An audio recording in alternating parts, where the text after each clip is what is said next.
দিব্যি সেনের গুন্ডারা কাকনের মাথায় বন্দুক ধরে এবার কৌশিকীর যাওয়া আটকে দিল। হ্যাঁ বন্ধুরা, এমনটা হতে চলেছে আজকের পর্বে। বিস্তারিত জানতে ভিডিওটিতে লাইক দিয়ে চ্যানেলটিকে সাবস্ক্রাইব করে পুরো ভিডিওটি তোমরা দেখতে থাকো।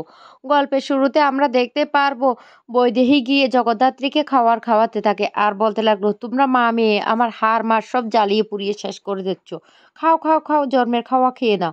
তুমি নাকি আবার কোর্টে গিয়ে কথা বলবে। তোমার তোমার মেয়েটা যেমন হয়েছে তুমিও তেমন হয়েছো। তোমরা দুজন মিলে আমার হাড় মাস সব জ্বালিয়ে পুড়িয়ে শেষ করে দিচ্ছ। এখন তোমাকে খাওয়াতে হচ্ছে, তারপর তোমার মেয়েটাকে।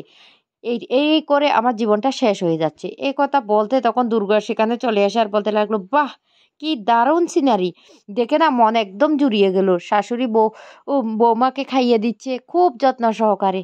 হ্যাঁ রে ঠাকুমা, খুব ভালো লাগছে। তোকে না আর জিমে টিমে যেতে হবে না। তখন সেখানে কৌশিকী চলে আসে আর কৌশিকী আসলে কৌশিকী সবটা দেখে হাসতে থাকে। বৈদেহী তখন রেগে যায়, রেগে গিয়ে বলতে লাগলো, কৌশিকী এই কৌশিকী তুই হাঁটছিস? কৌশিকী তখন বলতে লাগলো, হ্যাঁ হাসবো না, কি করব।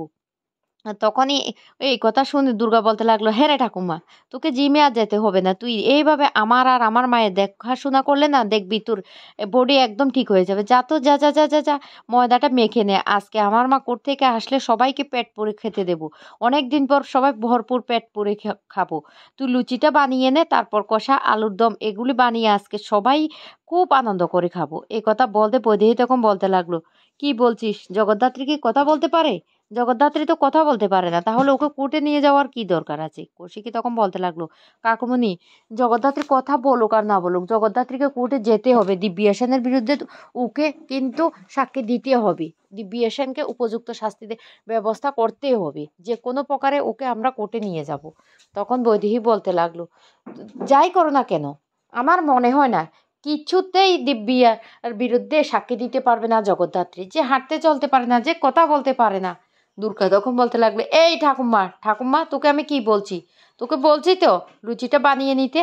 যা এখন এখান থেকে যা। এ কথা বলতে তখন বলতে লাগলো, দেখেছিস দেখেছিস কৌশিকী কিভাবে আমার সাথে কথা বলছে? কৌশিকী তখন বলতে লাগলো, হ্যাঁ রে, একদিন বুঝবে ঠাকুমা ডাকটা যে কতটা মধুর, সেটা একদিন তুমি বুঝবে। এখন তুমি বুঝতে পারছো না, কারণ এই ডাকের মধ্যে না অনেক মধুরতা আছে। ও চায় যে সবাইকে আপন করে কাছে টেনে পরিবারটা সুন্দরভাবে গুছিয়ে রাখতে, কিন্তু তোমরা সেটা চাইছো না। কারণ তোমরা তোমরা তো সব কিছু পেয়ে গেছো, কিন্তু ও তো কিছুই পায়নি। ও অনাথ ছিল, একটা আশ্রমেও বড় হয়েছে। সেই জন্য সেই জন্য ও সব কিছু মিস করেছে, তাই তো সে সবাইকে আপন করে নিতে চাইছে। তখন সেখানে চলে আসে স্বয়ম্ভু এসে বলতে লাগলো, এই দুর্গা তোর যা, তোর মাকে রেডি করে দে, কোর্টে যেতে হবে, তোর সময় হয়ে গেছে। দুর্গা তখন বলতে লাগলো, ঠিক আছে বাবা।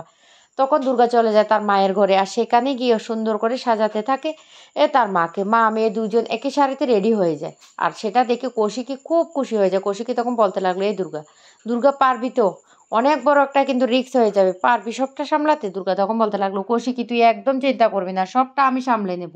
তুই কোনো চিন্তা করবি না, আমি বলছি তো, আমি আমার মাকে খুব সুন্দর করে নিয়ে যাব। তখন কৌশিকী বলতে লাগলো, দাঁড়া আমি একটা ফোন করে নিই। এই বলে কৌশিকী ফোন করে সাধু ঘটকপালকে আর বলতে লাগলো, সাধুদা আমি কৌশিকী বলছি, তোমাকে যেভাবে ব্যবস্থা করতে বলেছি তুমি সব সেভাবে ব্যবস্থা করছো তো? তখন বলতে লাগলো, হ্যাঁ ভিতরে সমস্ত ব্যবস্থা করা হয়ে গেছে। তখন বলতে লাগলো, দুটো গাড়িতে, একটা গাড়িতে যাবে জগদ্ধাত্রী আর একটা গাড়িতে যাবে কিন্তু দুর্গা।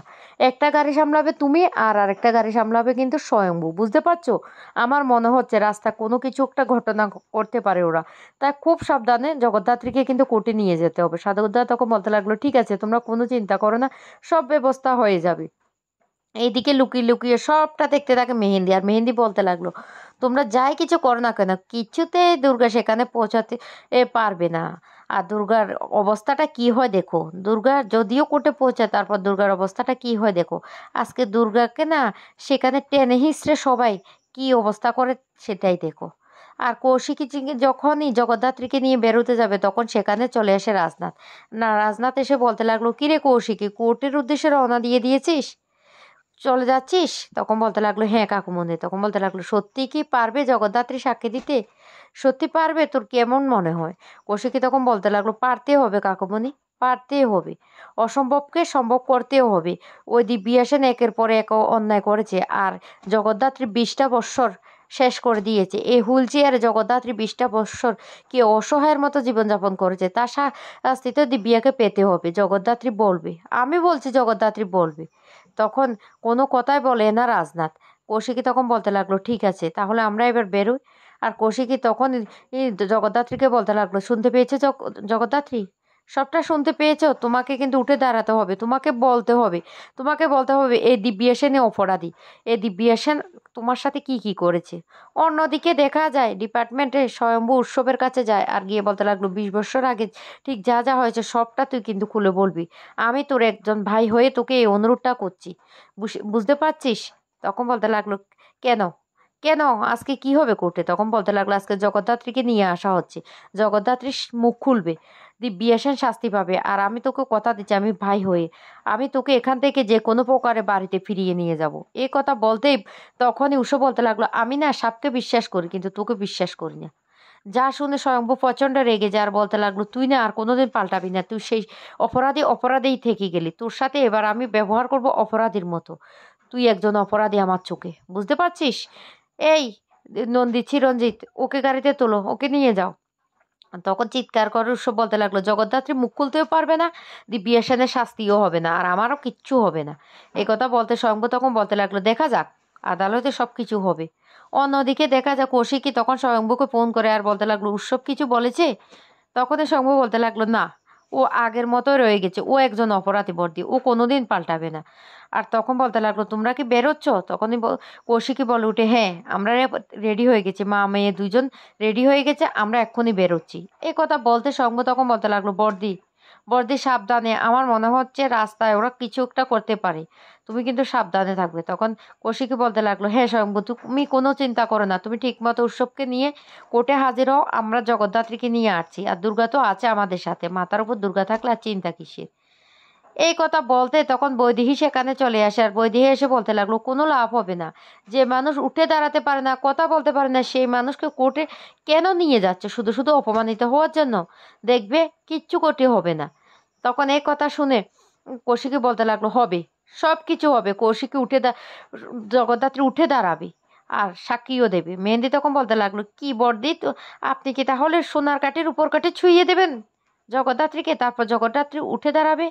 এ কথা বলতে তখন রাজনাথ বলতে লাগলো, এই মেহেন্দি, তুমি এসব কি ধরনের কথাবার্তা বলছো, কি ধরনের কথাবার্তা বলছো? কৌশিকী তখন বলতে লাগলো, কাকুমনি, একটা কথা আছে না, ঘোড়াকে যতই পিটাও না কেন সে গাধায় পরিণত হয় না, কিছু কিছু ঘোড়া তেমনই আছে।